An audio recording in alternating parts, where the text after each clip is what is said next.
todos, bienvenidos a un nuevo vídeo en mi canal.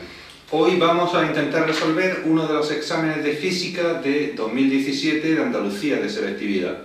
En concreto el que llamaré examen 1. Recordad que yo los de junio, digo junio, los de septiembre, septiembre, a partir de ahí todos los que se desechan le llamo examen 1, 2, 3, 4 según los vaya resolviendo. Os dejaré en un link abajo, pues no sé todavía si dejaré el examen este en PDF o dejaré todo lo de 2017 ya con la numeración que voy a seguir. Si me da tiempo, de vez en cuando en algunos exámenes, me imagino que lo habréis visto, suelo dejarlo hecho a mano y en formato PDF.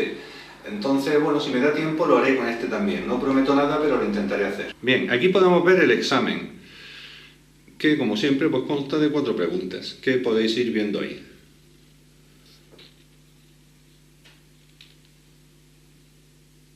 Bueno, vamos a empezar con el apartado 1. En él se nos dice que una partícula con masa m se desplaza desde un punto A hasta un punto B, en donde lo único que sabemos es que el potencial en el punto B es mayor, el potencial gravitatorio, que en el punto A. Entonces se nos pregunta exactamente razonar si el desplazamiento de la partícula es o no espontáneo. Es decir, si la partícula se mueve por acción del campo o es necesario aplicar una fuerza externa para que la partícula se desplace desde el punto A al punto B. A ver cómo cuento esto. En primer lugar, una masa m crea un potencial en todos los puntos del espacio que se podrá calcular mediante la expresión menos g, la propia masa m, entre r, siendo r la distancia desde donde está situada la masa hasta el punto P que estamos considerando. Entonces, lo primero que podemos observar son dos cosas. En primer lugar, el potencial es una magnitud escalar, por supuesto, y es siempre negativo. Ahora bien, si nos movemos hasta el infinito, estaríamos dividiendo entre infinito, ahí el potencial vale 0. Es decir, para cualquier punto del espacio, el potencial es una cantidad negativa. En el infinito vale 0. Y conforme nos vamos alejando de la masa m, r irá creciendo, el cociente en valor absoluto irá decreciendo, pero como lleva un signo menos, la consecuencia es que conforme nos vamos alejando de la masa m, el potencial va aumentando.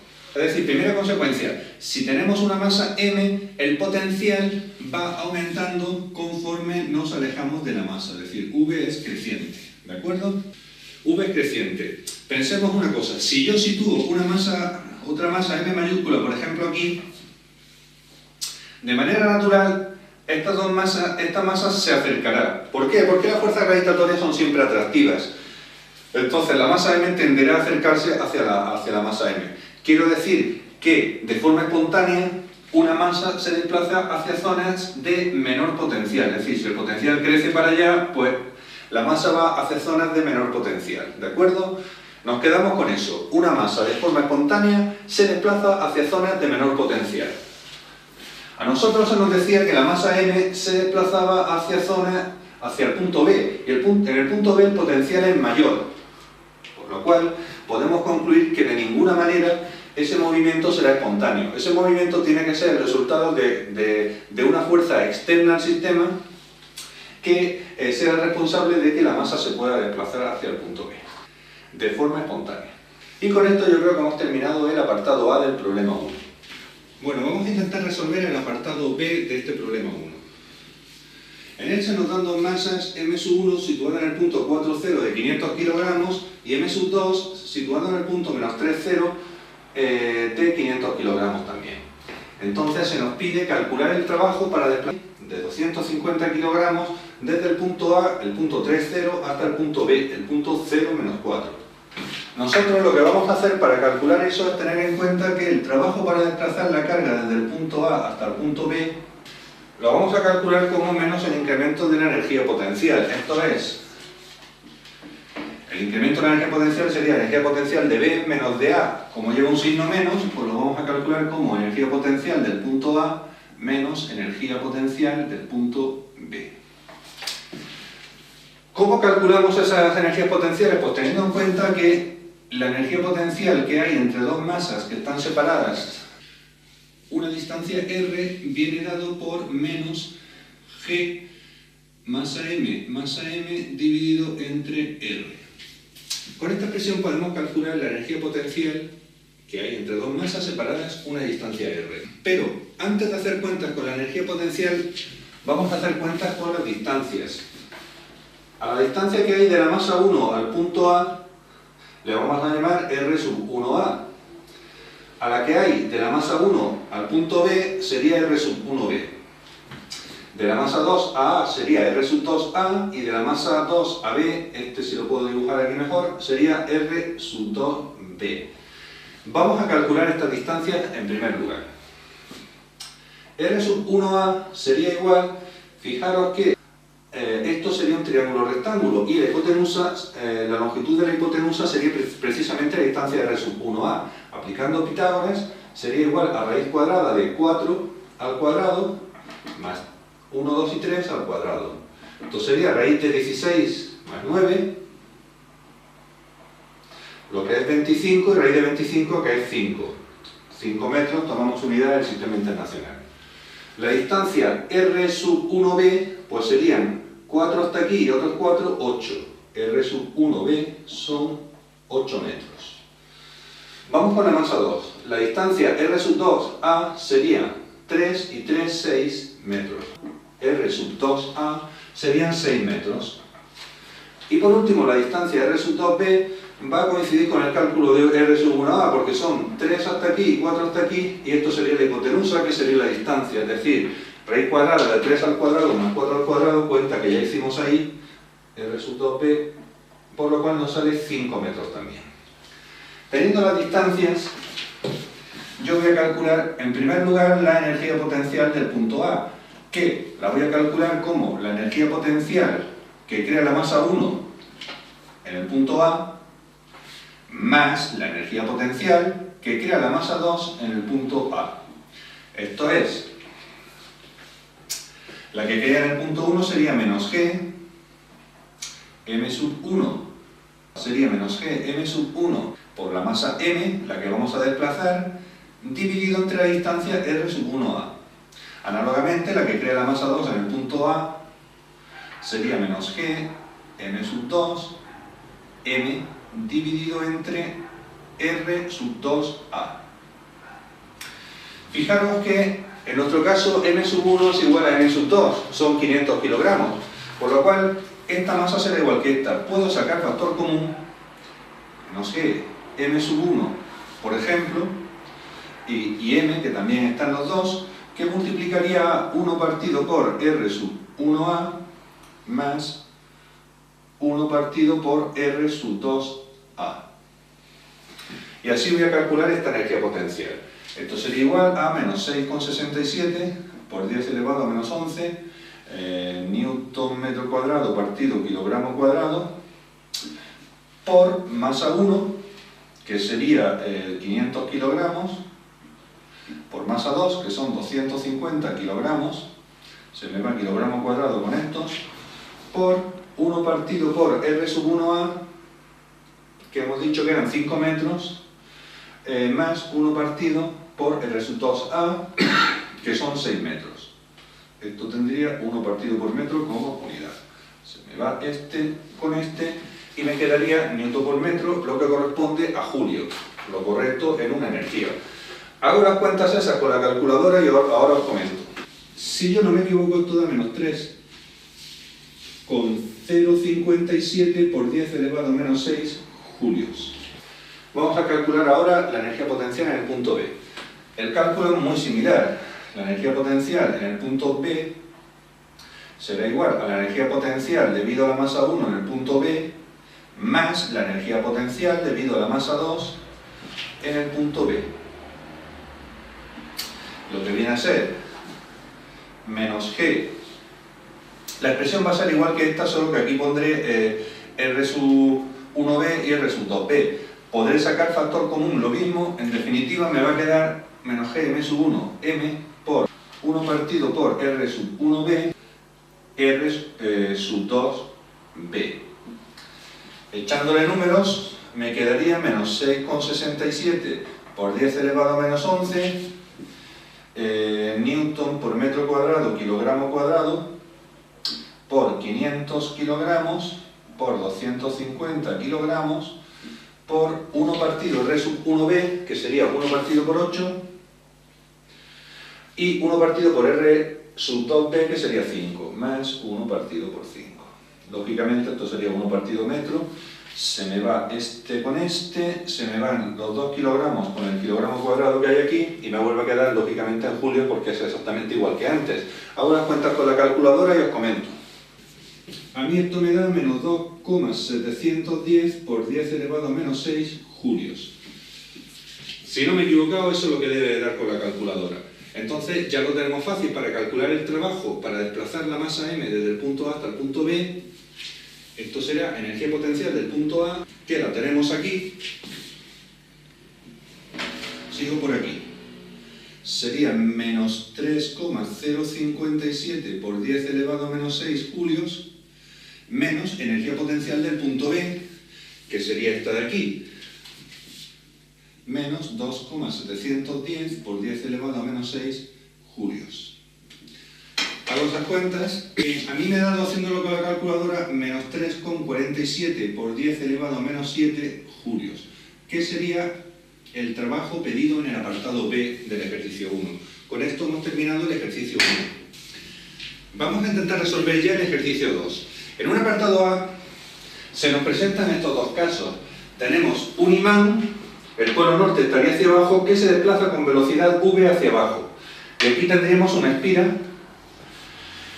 Se nos pide que determinemos el sentido de la intensidad de corriente inducida en la espira, cuando el imán se mueve hacia abajo, estando por encima de la espira, y en un caso B, cuando el imán se desplaza, se aleja de la espira, tal y como indica la figura.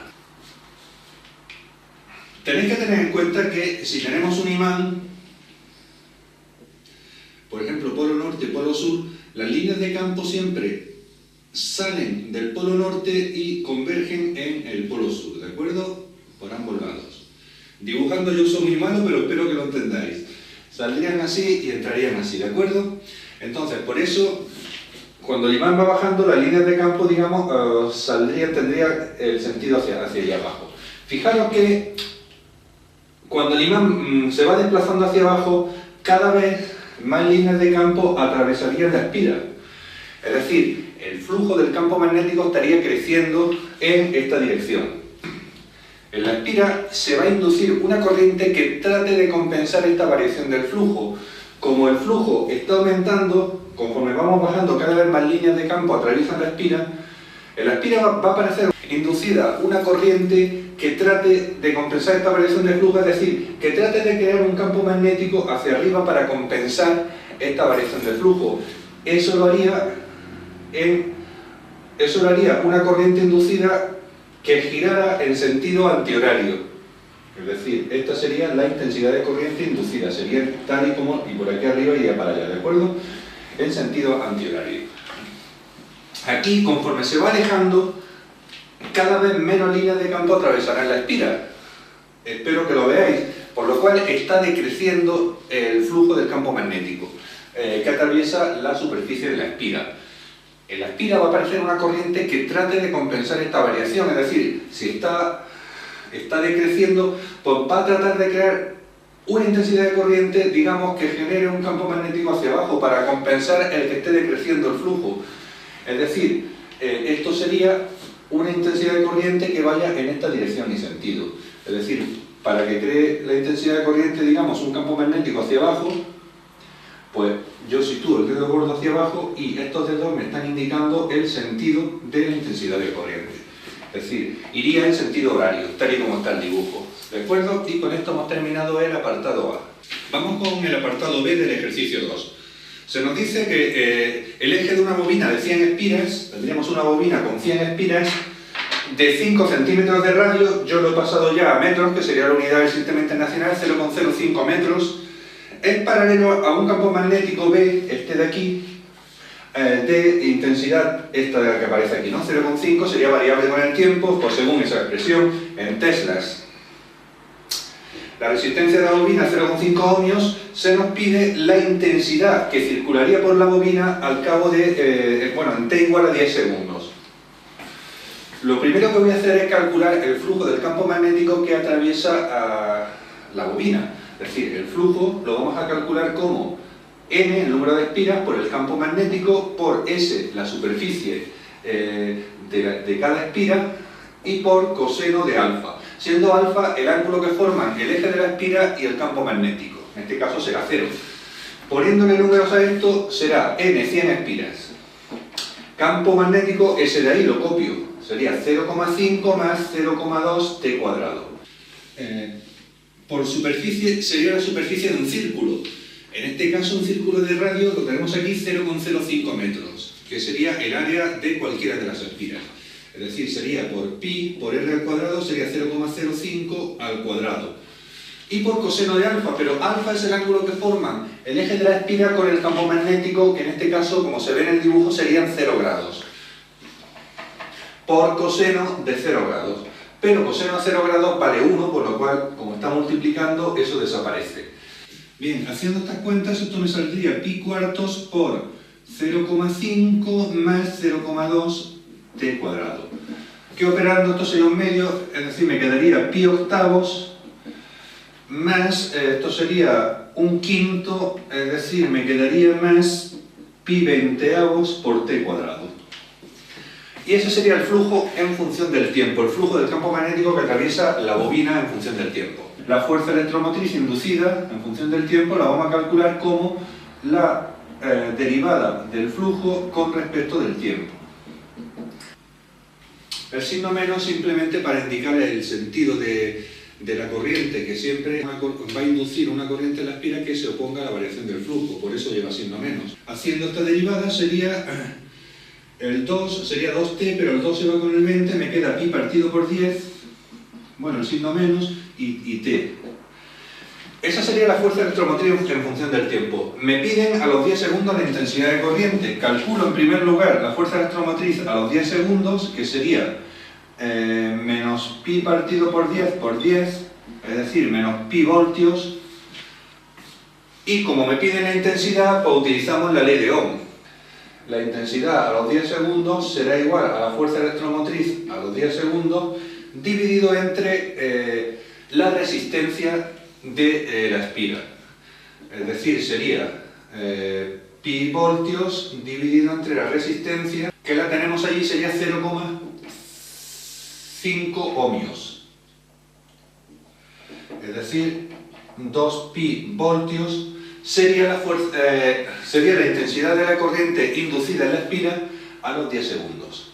Con esto hemos terminado el ejercicio 2. Bueno, vamos a resolver el ejercicio 3. En un apartado A se nos da una ecuación de ondas, que ahí la tenéis en la pizarra, y se nos pide que especifiquemos los coeficientes A, B y C que representan, y así como dar las unidades de cada uno de ellos en el sistema internacional.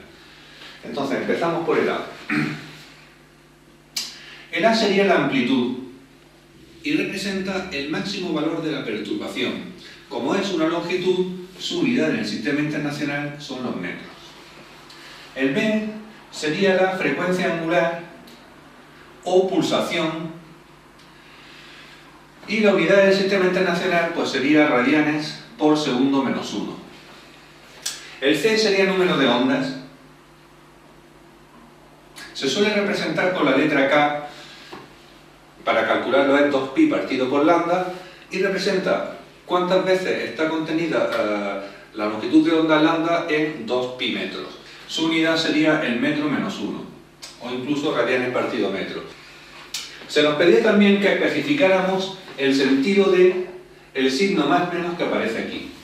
Entonces, eso simplemente indica el sentido de propagación de la perturbación. Si tenemos aquí el eje X, si el signo es positivo, significa que la perturbación se propaga en sentido contrario del crecimiento del eje X, y si el signo es negativo, significa que la perturbación se propaga en el sentido creciente del eje X.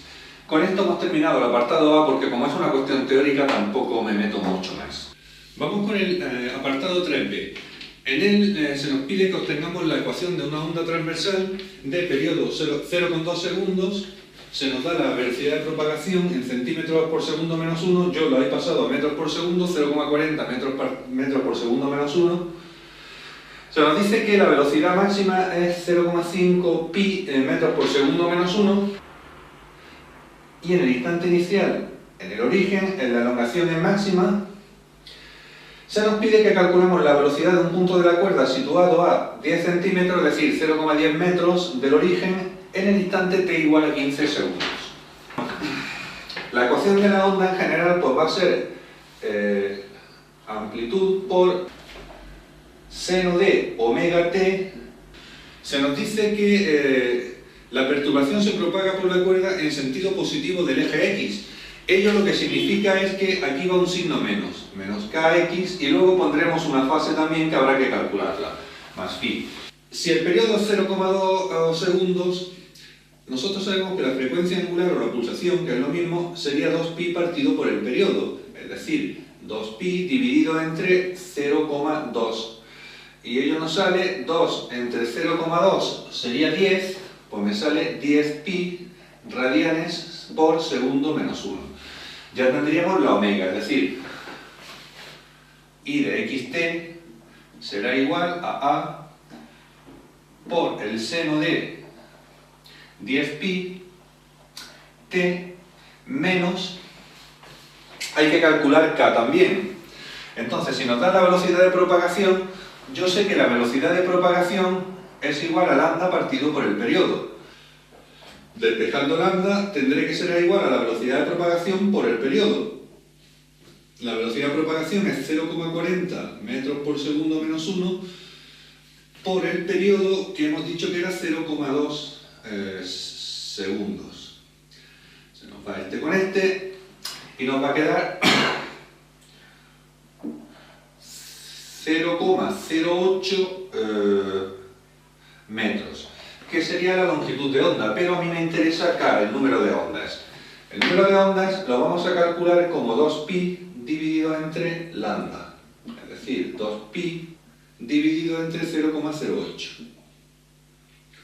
Ello me daría 25, si no me equivoco yo, 25pi serían radianes partido metro.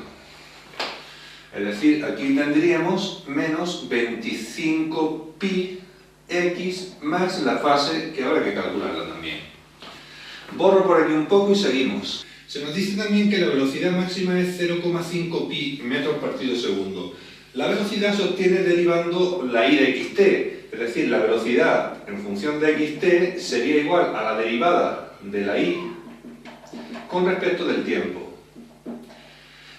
Ello nos lleva a, derivando esto con respecto del tiempo, sería a derivada de 10πt sería 10pi, que lo pondríamos aquí por 10pi, derivada del seno sería coseno, coseno de 10πt menos 25πx más phi. Se nos dice que la velocidad máxima es 0,5 pi. Fijaros una cosa, la velocidad, el coseno, al igual que el seno también, son funciones acotadas entre menos 1 y 1. ¿Ello qué significa? Que como está esto multiplicando por un coseno, la velocidad será máxima en módulo cuando el coseno valga 1 o menos 1. Es decir, cuando esto multiplicando se anule. Quiere decir que esto sería la velocidad máxima, 10 pi a. Es decir, la velocidad máxima es 10 pi por a.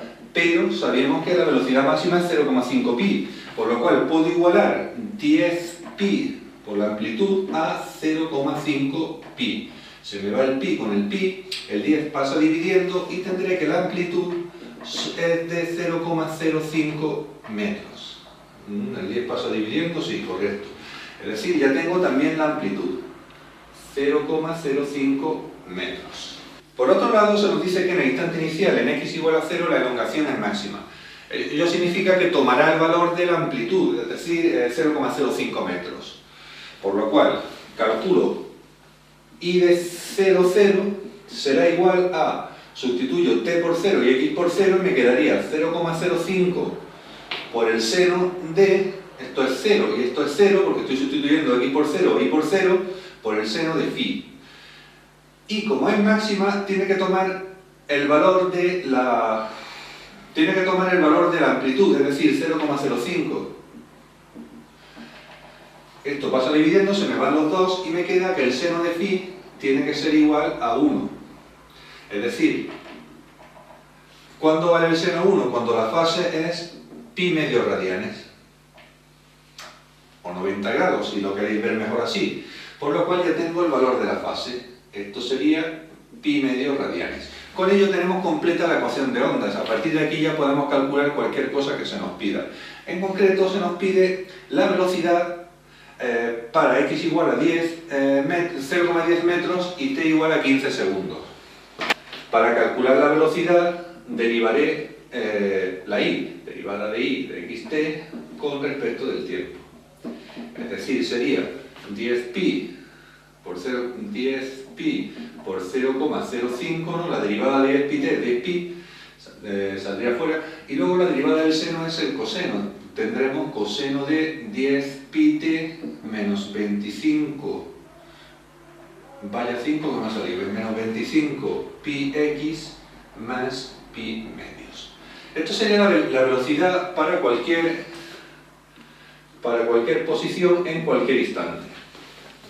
Pero se nos ha pedido en concreto para x igual a 0,10, es decir, la velocidad de 0,10 metros, y para un tiempo de 15 segundos.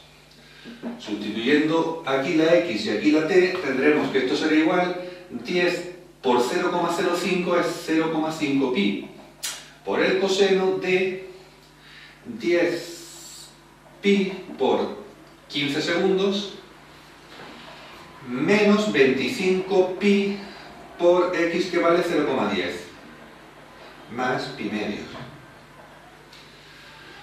Es decir, esa velocidad nos saldrá 0,5 pi por el coseno de 150 pi menos 2,5 pi más pi medios. 150 menos 2,5 son 147,5. Pi más pi medios son 148 pi, es decir, 0,5 pi coseno de, he dicho 147,5, 148 pi. Pero 148 pi, cada 2 pi radianes es una vuelta. 148 pi serán 74 vueltas, por lo cual eso va a coincidir con coseno de 0 grados. Y coseno de 0 grados vale 1, por lo cual me quedaría 0,5 pi. Como estamos hablando de una velocidad metros por segundo menos 1. Y este sería el resultado pedido. Con esto hemos concluido el ejercicio 3. Vamos con el ejercicio 4. Se nos pregunta en un apartado A que si se puede asociar una longitud de onda a cualquier partícula, con independencia de sus valores de la masa y la velocidad. Vamos a ver. Aquí tenemos que hablar del principio de De Broglie. De Broglie era un físico francés que en 1924 en su tesis planteaba una idea un tanto original. De la misma forma que anteriormente con Einstein y demás se le consiguió asociar a una onda propiedades corpusculares, propiedades de partículas, él lo quiso hacer al revés, es decir, planteó que a cualquier masa m sí se le podía asociar una onda. Y él propuso que se le puede asociar una longitud de onda que tiene que ser igual a h, la constante de Planck, entre el momento, es decir, h, si queréis, entre la masa por la velocidad. La constante de Planck vale 6,63 por 10 elevado a menos 34 julios por segundo. Entonces, se nos pregunta si se le puede asociar a cualquier partícula con masa m una onda. Bueno, vamos a ver. Con respecto a la masa, si la masa es muy grande, lo que ocurre es que la longitud de onda va a salir extremadamente pequeña. Tened en cuenta que la constante de Planck ya es bastante pequeña de por sí. Entonces, si pones una masa grande, pues va a ser todavía más pequeña. Y ocurrirá que, aunque se le pueda asociar la onda, los efectos ondulatorios de esa partícula serán imperceptibles. O sea, no tiene sentido si la masa es muy grande. Y al decir masa grande, Realmente se han encontrado, por ejemplo, fenómenos de difracción para electrones, que son partículas muy pequeñitas, e incluso para nucleones, protones o neutrones. Pero mucho más allá de eso no. Entonces, incluso para moléculas ya va a ser muy difícil encontrar que se puedan producir fenómenos ondulatorios. Entonces, primera restricción de la masa, bueno, si la masa es grande no hay fenómenos ondulatorios o no son perceptibles. Nos preguntaban también por la velocidad, si a una partícula con masa m a cualquier velocidad se le puede asociar una onda de Broglie. Bueno, sí, pero hay que tener en cuenta una cosa. Si la velocidad es comparable a c, la velocidad de la luz en el vacío, más o menos 300.000 km por segundo. Poquito menos, pero casi eso. Entonces, si la velocidad es comparable a c, lo que ocurre es que habría que tener consideraciones relativistas, es decir, el momento, no voy a poner la fórmula porque como tampoco en segundo bachillerato hay relatividad, pues no merece la pena, pero habría que tener consideraciones relativistas. Y con esto hemos terminado el apartado A. Podéis buscar más, como una cuestión teórica, como siempre digo, podéis buscar más información por ahí, en internet, apuntes, libros, etc. Vamos con el apartado B del ejercicio 4. Se nos dice qué velocidad ha de tener un electrón, se nos pide la velocidad del electrón para que su longitud de onda sea 100 veces la de un neutrón que tiene una energía cinética de 6 electronvoltios. Y aquí se nos dan una serie de datos. Es decir, sabemos que la longitud de onda del electrón ha de ser 100 veces la longitud de onda del neutrón. Sabemos por el principio de de Broglie que la longitud de onda se calcula como la constante de Planck entre la masa por la velocidad, es decir, entre el momento lineal. Entonces tendremos que la constante de Planck entre la masa del electrón por la velocidad del electrón ha de ser igual a 100 veces la constante de Planck entre la masa del neutrón por la velocidad del neutrón. Se nos van las h's y despejo lo que me interesa, que es la velocidad del electrón, que es lo que se me pide.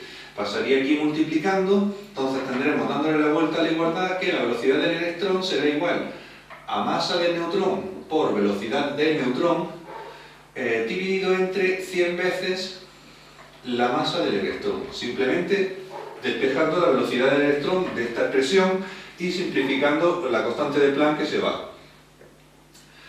Tenemos la masa del neutrón, la masa del electrón y la velocidad del neutrón hay que calcularla. Para ello nos dan la energía cinética. Lo que voy a hacer es pasarla a julios.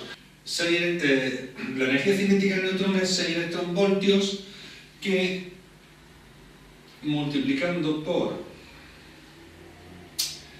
1,60 por 10 elevado a menos 19 julios, que tienen un electronvoltio, se me van los electrones voltios, hacemos cuentas con la calculadora y esto nos sale 9,6 por 10 elevado a menos 19 julios, que sería la energía cinética del neutrón. Entonces, sabemos que la energía cinética del neutrón va a ser un medio de su masa por la velocidad al cuadrado. Despejamos la velocidad, el 2 pasa multiplicando, la masa dividiendo y el cuadrado como raíz, y tendremos que la velocidad del neutrón será la raíz cuadrada de 2 veces su energía cinética dividido entre su masa.